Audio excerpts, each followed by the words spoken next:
The reality is AI transforms the economics of solutions that already exist. It doesn't magically make problems go away. AI is not a wand. It is an astonishing tool, both for exploration, but also just for taking something you've demonstrated can work, but effectively economically can't work at scale, and putting AI into the equation. And suddenly the idea, if only we had enough doctors to monitor the fine details of blood glucose fluctuations in every single type 1 diabetic in the world, we could make a difference in their lives. Well, I don't have those doctors, but what I have is an algorithm that can do the same thing. That pattern of AI changing the economics of solutions is super unsexy. It's the most boring thing I could say about AI, but it's over and over again. That's where it really makes a difference in my work.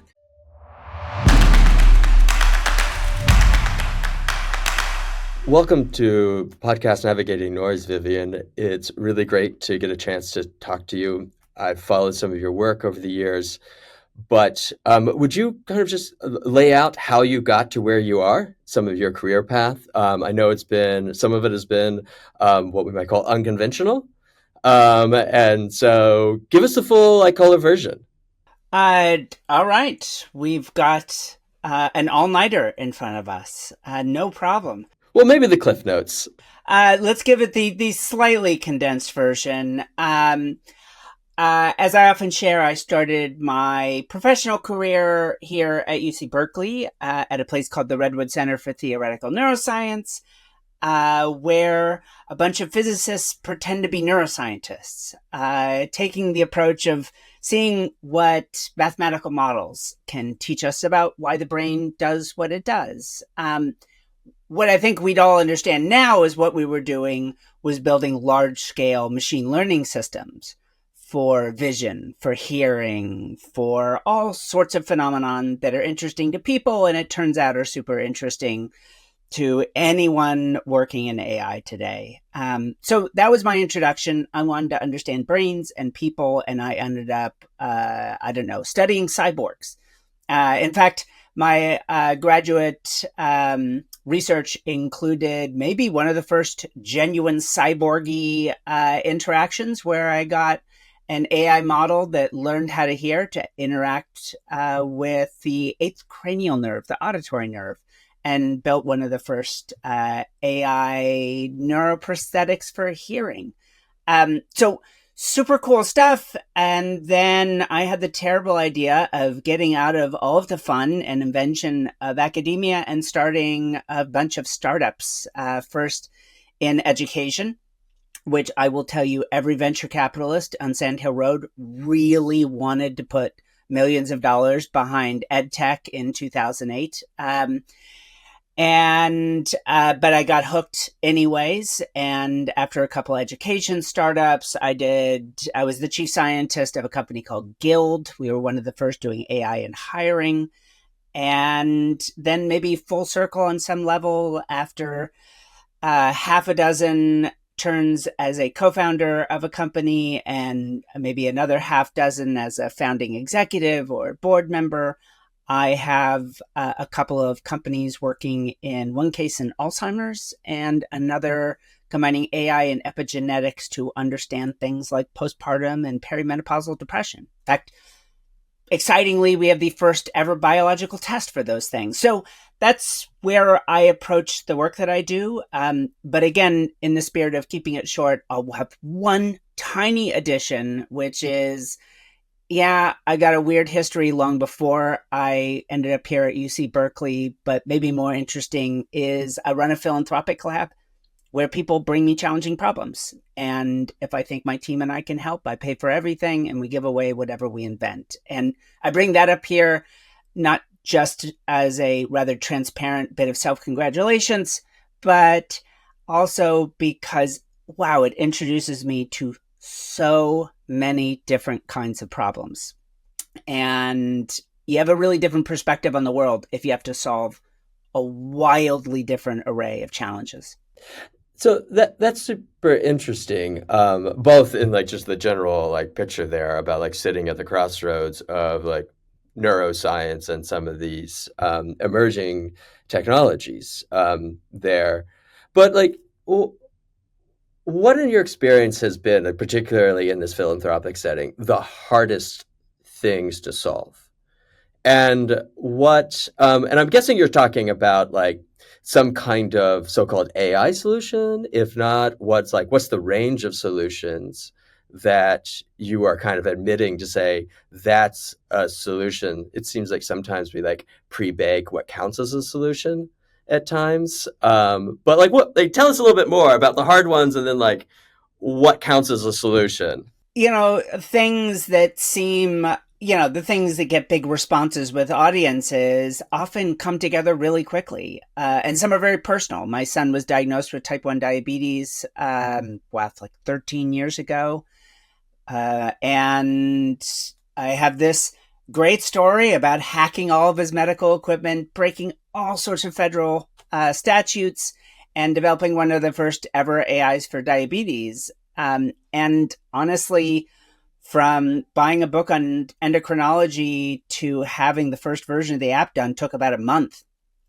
Whereas my work in education, where I've had multiple startups, my wife was a professor at the ed school, we're still working on it. It is a gnarly, complex problem. And, in so many contexts, I'm being introduced as an AI expert or as a neuroscientist. But the simple truth is, here's the dirty secret about AI, and at least my experience of applying it in the world. And my work is around people. And the reality is AI transforms the economics of solutions that already exist. It doesn't magically make problems go away. AI is not a wand. It is an astonishing tool, both for exploration, which is worth talking about, but kind of the advanced level of actually working with machine learning, but also just for taking something you've demonstrated can work, but effectively economically can't work at scale, and putting AI into the equation. And suddenly the idea, if only we had enough doctors to monitor the fine details of blood glucose fluctuations in every single type 1 diabetic in the world, we could make a difference in their lives. Well, I don't have those doctors, but what I have is an algorithm that can do the same thing.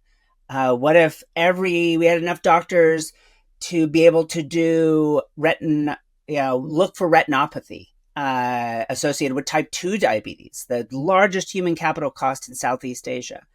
Well, I don't have that, but what Google has is an algorithm that allows you to filter out about 60% of potential patients as not needing follow-up. And so now this much smaller population needs direct medical attention, not because they have type 2 diabetes or their symptoms, but they do need a closer look.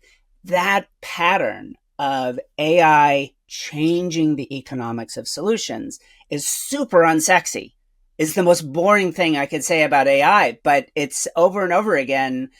That's where it really makes a difference in my work.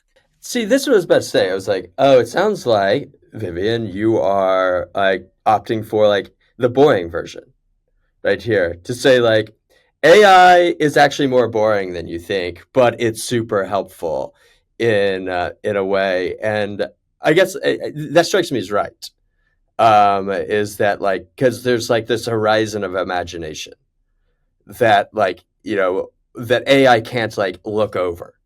But humans are pretty good at like looking over and imagining something on the other end of the horizon. And sometimes it feels like we are like misunderstanding that limitation a little bit. And I guess I kind of wonder, what do you think the consequences are of misunderstanding the limitations of AI? So let me say, not only are the consequences profound in the sense that nerds like us perhaps are misapprehending what's possible, more to my concern is that supposed nerds are getting up in front of Congress and telling them AI will transform the world. They're writing blog posts about every problem being solved. Give it 3 years, 5 years, 10 years, and AI will figure everything out. And obviously, there's some distant future in which I have no idea what's been invented. And we're in some post-scarcity world where all problems are solved. We're in God, I've forgotten there's a science fiction series of novels where giant AI spaceships solve everyone's problems, and they aren't malevolent and they don't make things worse. Um, but we don't live in any of those worlds. The singularity is not near, not by any standard I've ever seen. It could happen tomorrow, but however it happens, this is part of what you were just talking about. Um, when will it happen? I don't know. It needs a new invention. We haven't invented models that can do that kind of work. Right now, the only models that can see into the unknown are running in the heads of human beings. And not because we're magical or there's something ineffable. We're just doing something more complex than even the latest version of GPT can handle, which is essentially at its heart a massive correlation engine. So to more directly answer your question, what worries me, given my work, for example, in education and workforce, is that we are ignoring 40 years of research in AI and education that says if an AI tutor ever gives students an answer, they never learn anything. And then let's port that over into workforce, and all of the research says the overwhelming benefits from GPT or Gemini in the workforce are to early career, lower skill workers. Well, boy, that sure sounds like they're never going to learn how to do their job to me. But this is the future that's getting sold to us. So clearly 25 years building these models means I believe in their potential, but we have to be realistic about what humans truly bring to the table and what machines do. Yeah. Well, I was just thinking here, particularly of some things that, I've spoken to Marguerite about the role of like human judgment in particularly like the making judgments about like pretty intense like national security cases there. And so, I mean, Margaret, I was kind of wondering what you thought there, like where in this, like, so you have an intelligence analyst, as I understand it, takes all this data together and tries to synthesize it into a judgment. Like, where in that process, Marguerite, do you think the like AI where kind of actually integrates well? So there's probably a few places where it integrates quite well. I think the first kind of most fundamental area would just be in synthesizing that large amount of data that we're often grappling with. And so that kind of goes across the board, not necessarily specific to Intel analysts, but even more broadly. And so that's just a time-saving kind of automation that I think AI really offers folks. Otherwise, I think the forecasting capability of the data analytics that can be applied and learning from training data sets is also kind of a key kind of predictive component that, especially in the intelligence space, in the geopolitical risk space, there's a lot of value add. But kind of, Vivienne, then thinking about some of the work that you've done, especially since it's been cross-industry, education, healthcare, science. When you think about kind of AI applications in the national security kind of arena, especially given some of the tensions we've seen at times between Silicon Valley and the Pentagon, for instance, kind of what have you come across yourself that either raises concerns that you might have, or any specific things you'd like to share with us on that front? You aren't suggesting that a notable Silicon Valley company named after some Lord of the Rings artifact hasn't solved all of Intel's questions, have you? They sure think that they have. So let's think about the very nature of machine learning. And again, even the most cutting edge, it is fundamentally, as honestly, self-plugging here, I've written about in my upcoming book, How to Robot Proof Your Kids. Fundamentally, we train it to predict the past, which goes right through to a large language model, a large multimodal model. Predict the next word, predict the next pixels, all based on the arrangement of pixels and words that have come in the past. That is astonishingly powerful. When I had an itch to scratch about gender wage gap as a philanthropic project, in 2 days, I was able to collect and process data from 60,000 companies, analyze pictures of the faces of the leadership team, run analysis on their quarterly reports. And I had to write all those models by hand. There was no large language model to run back then. That's powerful, and it touches on the first side of what you just talked about, Marguerite. But the other is that extrapolation. Can AI models not extrapolate? They can, but essentially you're going outside of their warranty.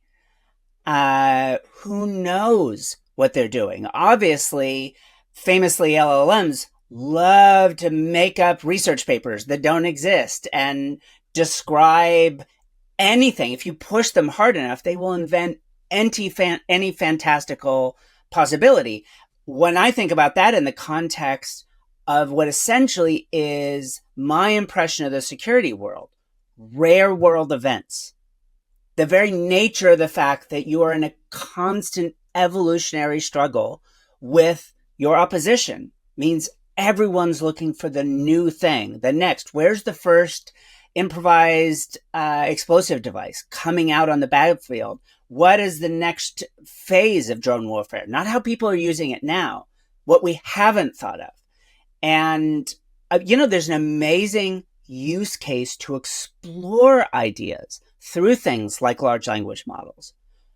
But if you think they're predicting the future in ways that humans cannot, interestingly, you might say they're exact opposite, because really there are only a very small number of unique models. They tend to all predict the exact same thing. And they don't tend to outpredict the best humans in those spaces.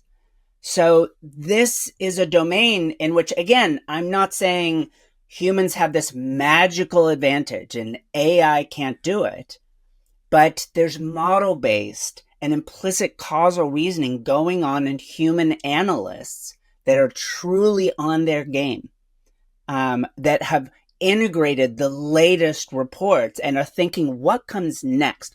What is the next sound of a hit song that has never been recorded before? What is the next phase of communicable disease that might come out of some hotspot in the world? Yeah, what's the next threat, national security threat that emerges? These won't have happened before, because if they did, they wouldn't be the same level of a threat. AI is a great tool for exploration, but perhaps not for extrapolation in that space. And Vivienne, just to follow up on that, it makes me think that some of the risk here when we are talking about AI and thinking about AI and other emerging technologies is, in many ways, we're so desperate to find that oracle that will tell us what's going to happen. And perhaps a bit of that just wishing that there's something out there that could give us the answer to what's going to happen next makes us kind of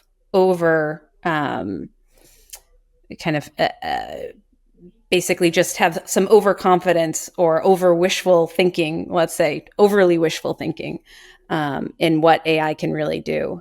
We all want a magic wand. In all of our, I'll tell you, every teacher in the world wants a magic wand that will magically help their students achieve what they couldn't have achieved otherwise.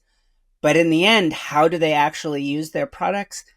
Largely to cut their grading time in half. And I get that instinct, because I'm not picking on teachers. We all have that same instinct to use the hot new tool to make our job easier rather than make ourselves better. And here's the challenge. How do we use AI if we're specifically talking about security? how do we use it in ways that truly can predict that next anomalous event? Because the history of anomaly detection in artificial intelligence has been model anomalies as though they're a regularity, right? Like, model the regularity, and then anything that doesn't fit the regularity is an anomaly, and therefore go with it, which is problematic. I will say this. One genuine strength of large multimodal models is their ability, unlike even recent generations of traditional deep neural networks, if I can even use the term traditional yet, is their ability to integrate together really massive disparate threads, not just of data points, but of patterns. A human chess master, they are not like Deep Blue was back in the 1990s. They are not crunching through 100,000 possible next moves. But there's something that they have in their perception of a chessboard where the 3 or 4 possible moves they're considering are the right 3 or 4 moves. And there's something like that being brought by analysts into this space. And I truly am excited. I mean, in my work, can we look holistically at a student? Can we look holistically at someone experiencing depression and suffering a crisis event? And not just, unfortunately, the way we often do, look at 1 or 2 factors about that child, that adult, and then pretend as though they are the average person made up of those factors. So here's where I am hopeful in security, that these models can be used as a tool that allows us to take big, complex patterns. And maybe in this case, the best example is some work done in emergency room modeling, where LLMs combined with other forms of deep models were able to integrate the notes across multiple doctors. And what I loved about it is they didn't just give you a wisdom of crowds benefit. Occasionally, those models went with the minority opinion. You know what? That one doctor that everyone thought was wrong, he's actually right, but here's why. In the patterns that appear in the other doctor's diagnoses, there you can see the other symptomology that matches that minority opinion. And if what your game is anomaly detection, one, you have to be super worried that it isn't hallucinating and driving you down a scenario that isn't actually taking place. But 2, maybe it helps you see new scenarios that no one's ever really thought of before by combining your own prodding with its ability to integrate these big, complex patterns. It sounds like you're kind of talking a little bit about like how this stuff can like enhance as opposed to replace. And I've often been struck by the fascination we've had in these chess matches where it's like it's pitting the machine against the human. And we've like taken it somehow as a standard there. And I guess I kind of wonder whether that's like distorting from just like how we even framing the problem from the beginning in a way. And I guess I was kind of wondering, like, I guess your take on that, like, is that accurate? There is a certain type of intelligence we're testing for in it. It's not like fully comprehensive of human intelligence there. And so, and then like, if we are to like think more on like what you're gesturing at here about enhancement as opposed to replacement, what are like, what are the ways that we can like very easily index it in the way that we can index like, okay, he like this machine beat this human chess master. We know that this human chess master is a chess master for a reason. This machine was better. And so everyone gets that. It's like, oh, that's a good model there. How do we like do something that simple that can be communicate to a large amount of people about the enhancement issue? Yeah, unfortunately, in a lot of professional domains where that enhancement could be measured, doesn't speak well of humans. A classic would be that doctors consistently ignore the advice, even back when we were talking about medical expert systems, much less modern multimodal models. They ignore it, and then the AI model all by itself often diagnostically outperforms humans as well as humans plus AIs. What really works well often in those contexts is humans feeding information into an AI and then acting on its advice. But even that, I don't think is the optimal. What the problem is in all these cases, what we are experimentally looking at, whether these are real world experiments or lab experiments, is people that have never worked with this stuff before. And we just drop them in as though, again, somehow they've got a magic wand and it's going to make their diagnostic work, their security analysis, their financial modeling, all of this stuff better. Well, no, that's crazy. You think suddenly if I teach someone how to factorize a polynomial, then the next day all they're doing is going around and factorizing polynomials all over the place and changing the world. It takes time to learn. I hand you a paintbrush and now you're Renoir. That's absurd. It takes so long. Watch, which interesting, Picasso is famous for someone who is sort of novice to looking at art. You look at his later work and it's cubist and it's abstract, and does this guy even know how to paint? You look at his early work and he could paint photorealistic paintings just like anyone else could. But as he advanced as an artist, he was trying to do something different. That mastery really matters. So one of the first things we have to do is not just throw people in the deep end. Here's some AI and your advanced level job that takes 12 years to learn how to do well. Now, tell me on day one how you're performing. And if you're not, we're either going to fire you or we're going to fire the AI. Let's actually, give some initial training, but allow people to evolve in the role. The best study here would be the Harvard analysis of BCG consultants, which found that, and I don't mean lightweight training, it looked at who really worked well. And this isn't their original report, but they had a secondary study. I don't even know if it's come out yet, but I've had a chance to talk to the research team. And what they found was some people let the AI do the work for them. Again, these are highly educated consultants, highly ambitious, and their performance in these experiments were going in their work record for their bosses to review.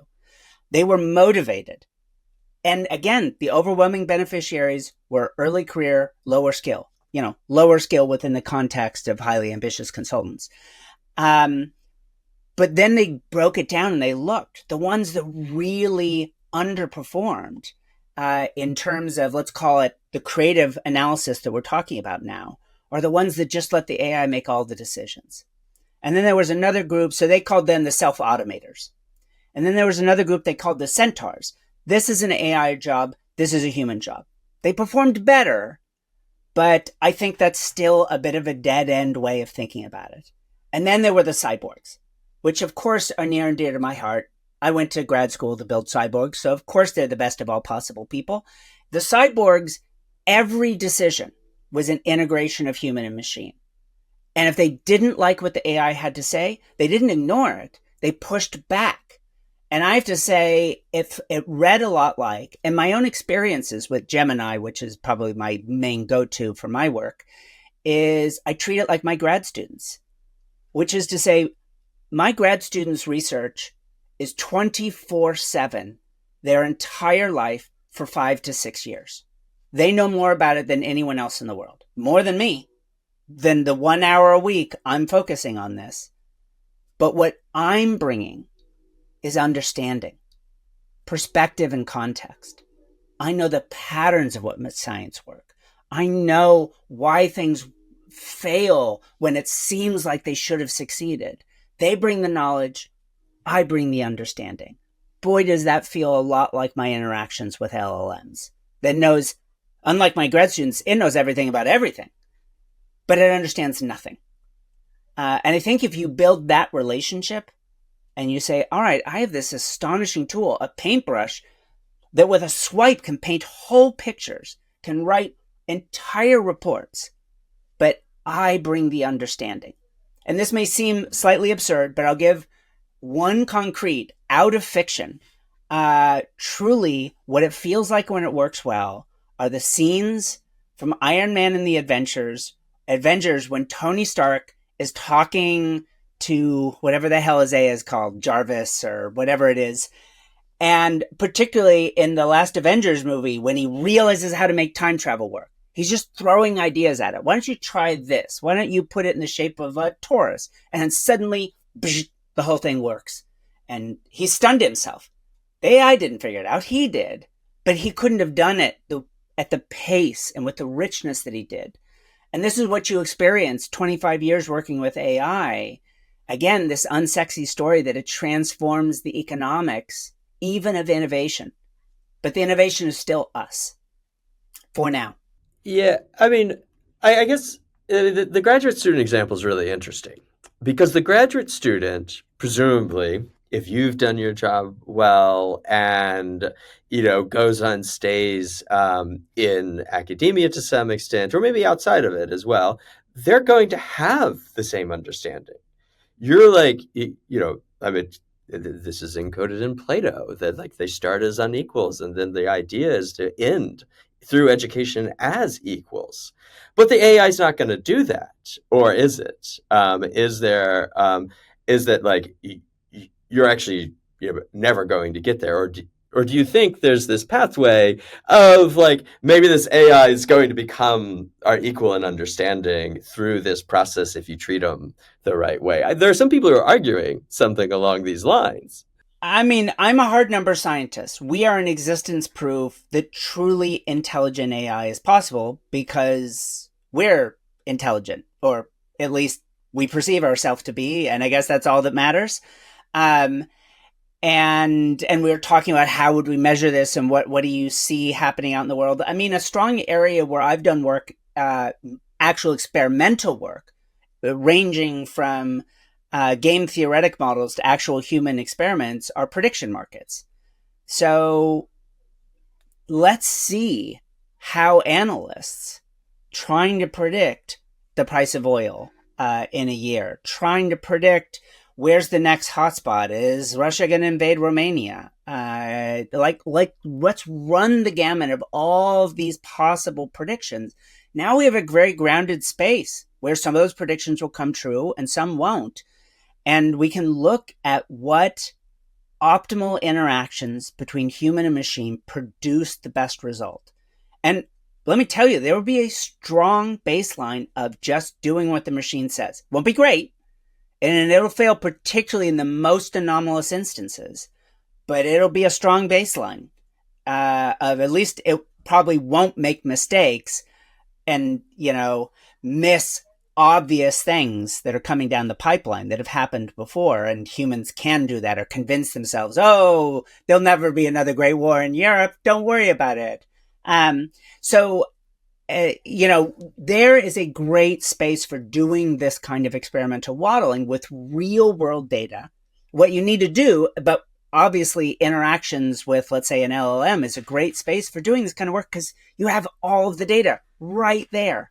All of the interactions, whether it's voice or code or text, you have it all for the modeling. You can see that interaction. I think a next level is stop thinking about a person and an AI interacting. Start thinking about how collections of humans and agents together interact. And now you're starting to get to a game changer where the AI is not just providing insights to large data patterns that are going on, but it's also in our work, for example, at the Human Trust, one of my nonprofits, we built an AI system called the Matchmaker. And it was based on some early research I did in how to maximize collective intelligence within communities.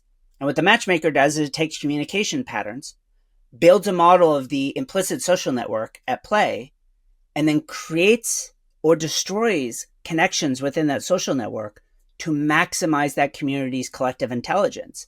Because sometimes people have got to stop talking to each other because they're smarter if they would just think for themselves for a little bit. Sometimes you need to cut off someone's access to the library or to Google so that they will think for themselves.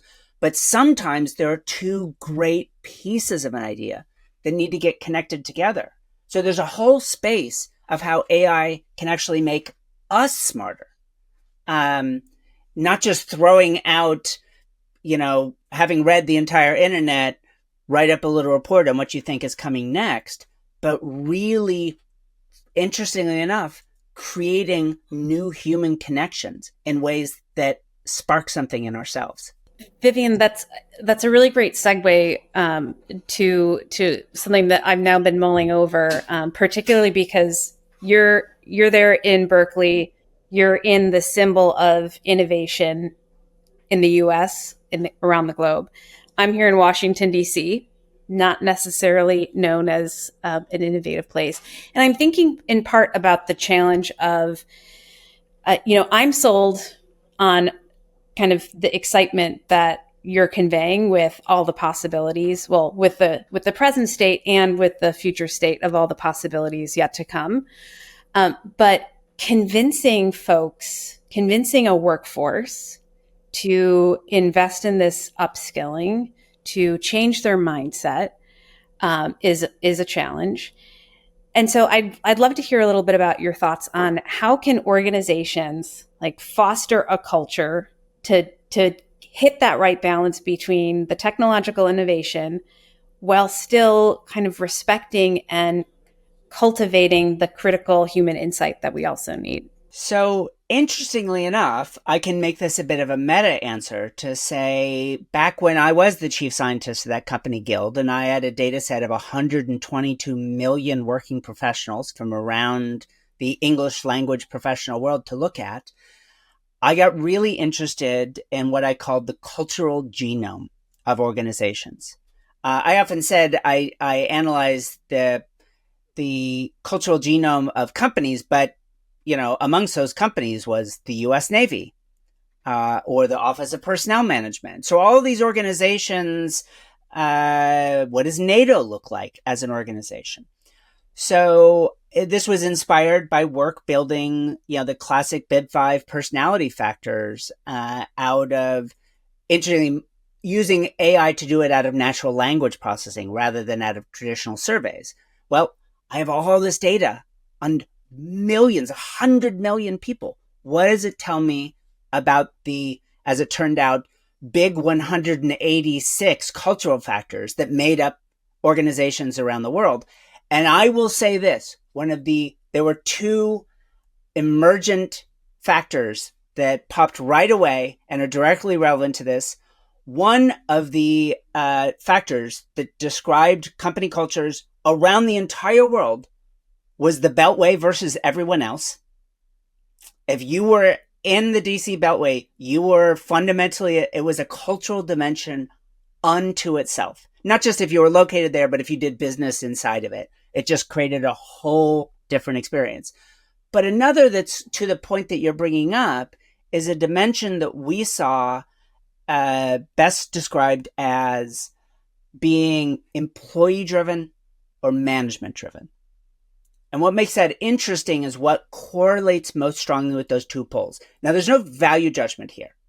But employee-driven cultures strongly correlate with innovation in innovative industries, innovative regions, Silicon Valley, tech industry, all that sort of thing. And management-driven correlates strongly with risk management, unsurprisingly. So banking, military, and yes, DC. So on some level, these are opposing poles. And you can appreciate, wow, that might be a difficult thing to overcome. But without getting too nerdy about it, this is an overcomplete model. We're looking at lots of different dimensions. What I think is really going on here is we need to think of new ways of being innovative. Doesn't necessarily have to mean throwing risk management out the door. If your job is security, your job is risk management. But it does mean that the role of policymakers, military leaders, insiders in your industry probably needs to be less do this thing, because that does suppress innovation, and more how do I bring together the right group of people to do this thing?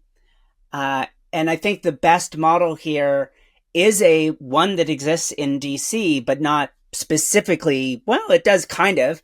It would be DARPA and IARPA. They've been astonishingly good models of how a strong central character, a project manager, freed from very intensive controlling oversight, can drive what may be the most successful national or international level innovation program anyone has ever come up with. But that's because those project managers are bringing together brilliant people. They're not trying to decide ahead of time what that looks like.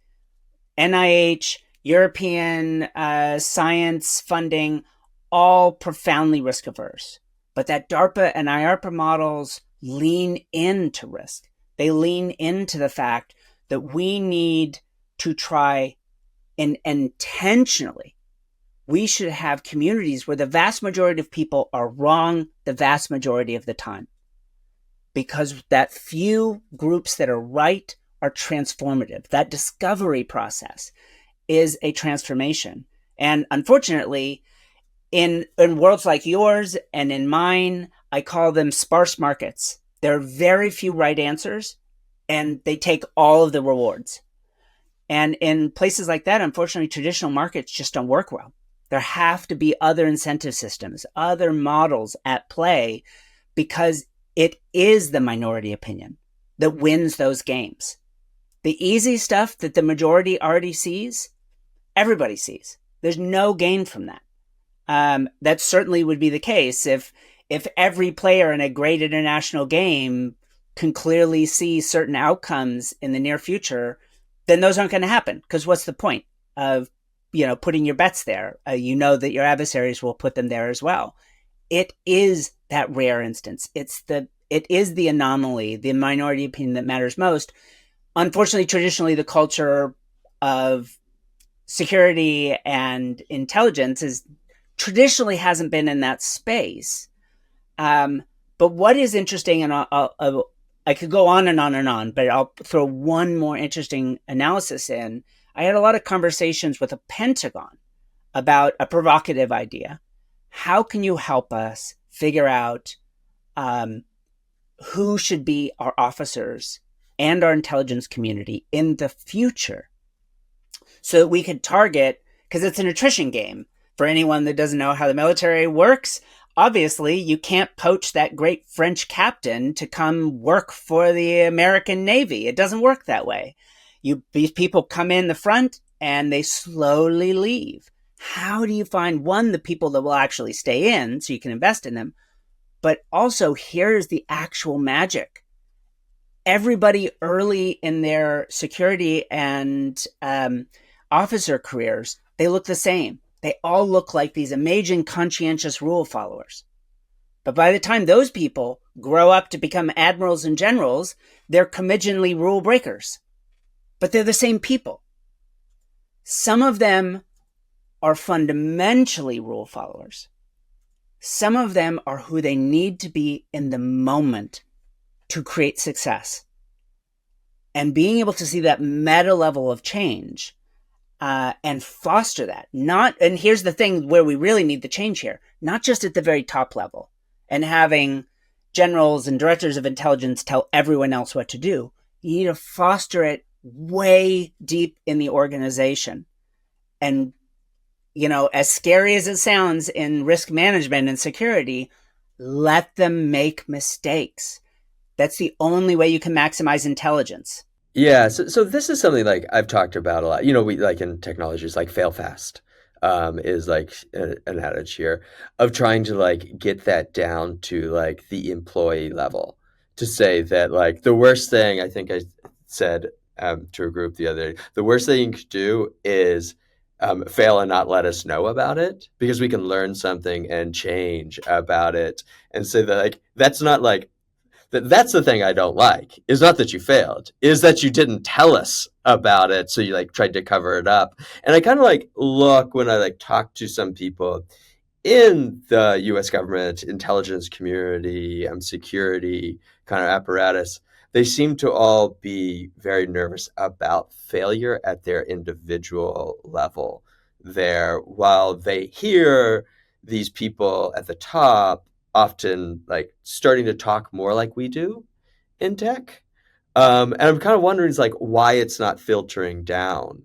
And like, do you have any sense about like why like those don't go down? Is it just really like an organizational design that they haven't adequately changed the incentive structures such that like when we have employees, like it's a very like quick feedback loop on it, and they know that like their team's going to help out if they didn't quite get their team members are going to help out if they didn't quite get the solution, and no one like yeah if like one person emerges as like the all-star engineer, they're probably going to get rewarded in some sense, but not disproportionately so. So what we end up with here is two things. To reiterate, I don't think that risk management per se is fundamentally at odds with innovation, but risk aversion is. If your penalty for being wrong is higher than your reward for being right, then why would anyone explore ideas that are not guaranteed to be right? And then you end up with the NIH model, which is terrible, where we just explore things we already know about biology. In this particular context, we really need to dig in. And so here we ran an experiment and we found this simple thing, and it's kind of profound. I said markets don't work for traditional market rewards or incentives don't work for sparse markets. What I mean by that more specifically is it's actually rational for the individual market players to herd around safe answers. Their returns are maximized. So if your career is based on being right all the time, you better be right all the time. And the easiest way to be right is as soon as someone finds a good enough answer, you put your bets on that too. At the very least, you can say, how could I have known? Everyone else agreed with me. So one tiny little change can be transformative there. In this case, the incentive system is called minority opinion, call back to other, but here it has a particular meaning in an incentive structure. Minority opinion works just like a traditional market return. Everyone, let's say our prediction market that I was talking about earlier, everyone lays their bets out, but you get nothing if the majority was right and that's what you bet on. No return, zero return. So anyone that bets on safe answers gets nothing. You only get a return when you were right, when the majority was wrong. So what does that simple little change do? It turns out it does something almost magical. In all other incentive structures, most of the players of these prediction markets think they've explored the majority of the market. They think they've explored the possible ideas. Have you really done it? Oh, not everything, 70 to 80%. In reality, the players have explored 20 to 30% of all possible market outcomes. And they all explore the exact same 20 to 30%. As soon as you turn on the minority opinion, people start exploring parts of the market space they would never have explored before. And you truly get that 70 to 80% coverage because they're going into places where they're thinking, what do I uniquely know about this market that no one else does? I'm probably wrong, but I don't get anything for being safely right. So here's my unique bid that if it's right, it'll be transformative. And that's that little tiny change. I know we have to now translate into what that means in terms of leadership within the security industry, but that tiny little change is transformative. It releases the individual players. It aligns their self-interest with the actual interest of the entire market. So, Vivienne, I love how something that actually seems like quite a small step to take can unlock so much creativity and enable that like true innovative thinking to flourish, which is something that I love to be able to spend time to do. especially when I think of, for example, in the intelligence community, where we use things like structured analytic techniques to help do some of that stand back look, and to think more outside the box. But I'm also thinking about how the primary issue typically at play, probably in most organizations, is that taking that little bit of a different approach, taking the time to take the risks to think differently and to explore and test these boundaries takes time. And in so many instances, we don't have that time. And I think, especially when I think about kind of what's happening in DC, in any government agency, or even more broadly, is everything is, we need it right now, immediate, quick turn tasking. So how do we grapple with the fact that some of this innovative way of thinking and doing things differently, takes extra time? How do we balance these things? I mean, often this is the reality. I think, way back a while ago, you asked me what is the commonality across a lot of the projects I work on. Are the breakthroughs coming through new AI, new technology innovations? Mainly the problems I work on exist because for 100 years or 1,000 years, we've been asking the wrong questions. Usually that misunderstanding is about how human beings make choices in the world. We imagine, well, what would I do in the quiet of my own mind where I'm a perfectly rational agent? And surely that must be what everyone else is doing. Forget the fact that I'm not even actually doing that in the reality of my life. So that's most of what I do. Again, everyone introduces me on stage as an AI expert. What I really do is I have a particular paintbrush or set of paintbrushes that are really powerful and they're exciting, but I don't even pick them up until I've gone on site and I watch the humans do what they're doing, and understand why this problem exists, because it's almost always a problem about people and the way we're making choices in our lives or in our organizations. So one of the most common things that pops up is better choices come with costs. A really common scenario is we're a little shallow in the language of psychology. We're a little lazy and we go with a quicker, easier set of choices. And the trade-off there is almost always long-term gain. If we could make a better trade-off between long and short-term, we'd have better longer-term outcomes. But here's the thing. Part of that is an overcommitment. Everything we do has to be tweetable. If it can't be done in 6 weeks, we're not going to do it at all. As opposed to really looking at projects as a multi-scale. Some of these institutions are gigantic. Military intelligence, just in the United States, is a behemoth. It could be doing things at dramatically different scales, both spatially and temporally. Why make a total commitment to short-term thinking when we have the freedom in an organization like that to really play out different bets on different timescales?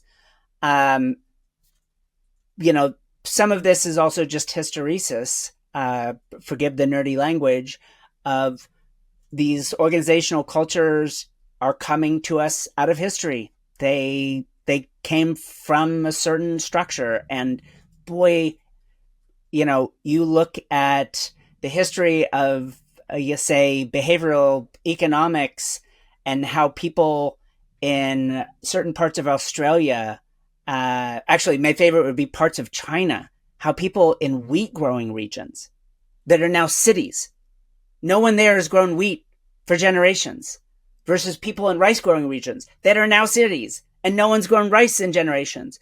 The wheat growing regions are more innovative, but they also have higher crime and higher pregnancy. So more risk. This continues on for generations after this was no longer true of anyone there. If you think you're going to change these organizations overnight, well, the reality is they're big, giant warships and they're super hard to turn. But I think if we break the flotilla up a little bit We allow some smaller boats to churn a little faster and occasionally explore a little more nimbly. We could start to create that change. But, I'm going to be blunt. It requires some political will to actually give cover to leaders to allow that to happen. Yeah, there's something that you said just here that has like struck me about something we do at Filter Labs a little bit. This is how I phrased it to someone earlier today.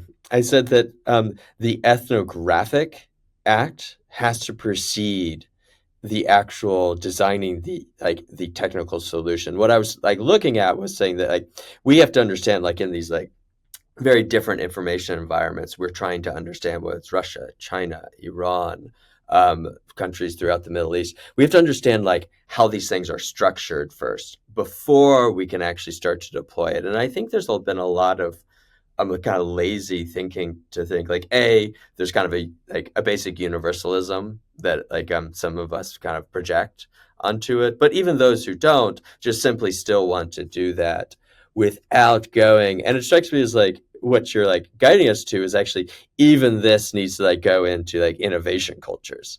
Is that basic ethnographic like what's going on here? What are these humans? Where are they talking? Why are they talking to each other? And then trying to figure out what we should be solving. If you look at that cultural genome analysis we did, the funny thing is you could have a leader come in and say, we're not going to be that management-driven organization anymore. We're going to be innovative and employee-driven. But the very nature of how they would go about it is, here's a memo. We are now officially an employee-driven, innovative culture. You will have your plans on my desk by tomorrow morning about how you will innovate for my approval. And clearly the culture is not set up right. I think the two most ambitious cases that went the other way, I alluded to one, was that little project I did with the Pentagon of help us figure out who should be our leaders, our next generation of leaders, so that they're more innovative and more dynamic. And interestingly enough, I'll just name them because I don't know why they'd be offended by it, but it was given a similar project by American Express. At first, they wanted me to predict literally who would be their leadership in 15 years. I was like, all right, you're way exceeding what either AI or I can do. But they said, okay, help us figure out who they ought to be so that we become the company we want to be. Because we've grown up in a leadership structure that was based on a very top-down management-driven banking structure. Now we want to be more like a tech company. Every bank in the mid-2000s wanted to be more like a tech company. I don't think they realized how the world would change. But I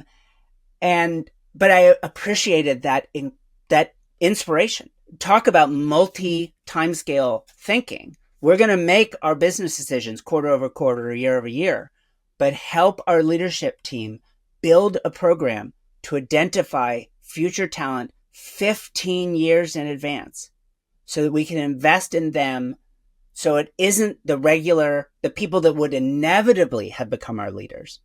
We begin incentivizing the people we need to be our leaders to become the organization we want to become. Most organizations are not looking at 15-year timescales. They're not expecting maybe even to be around after 15 years. But I will tell you, a lot of the insurance industry ought to be thinking on those timescales. And frankly, big companies like banks, traditionally non-innovative, should probably be thinking on the same timescales as well. Because the only people that really seem to innovate in the banking industry are people like Lehman Brothers, and we see what happened to them. Turns out scamming your customers is not innovation. So this tension is that long-term vision creates the opportunity for doing something truly new. Maybe that sounds counter because it feels so slow and we're talking about innovation. All the change has to happen today. But as you are noting yourself, Jonathan, that's not the way that this is going to happen within these organizations. Yeah, I mean, this has been really amazing conversation here, and it just kind of keeps returning. Why I like it so much, it keeps returning to the kind of almost like, you know, irreplaceability of just like making sure we remember that humans are the ones at the center of this. Thank you very much for this. How can people find you online? Boy, I wish that they couldn't, but I was foolish enough to start a nonprofit to help people, so I guess I need to make it happen somehow. So visit me at socos.org, SOCOS, if you are foolish enough to want to actually pre-order How to Robot-Proof Your Kids. You can learn about that there. If you want to learn about my philanthropic work, go to thehumantrust.org, all one word. And if you want to learn a little bit about some of my other companies, trust me, you can riff off of those two links to see all of the things that I'm working on right now. Well, thank you very much. This has been amazing conversation. It's given me a lot to think about here. Thanks so much, It's Vivienne. been a blast. Yeah.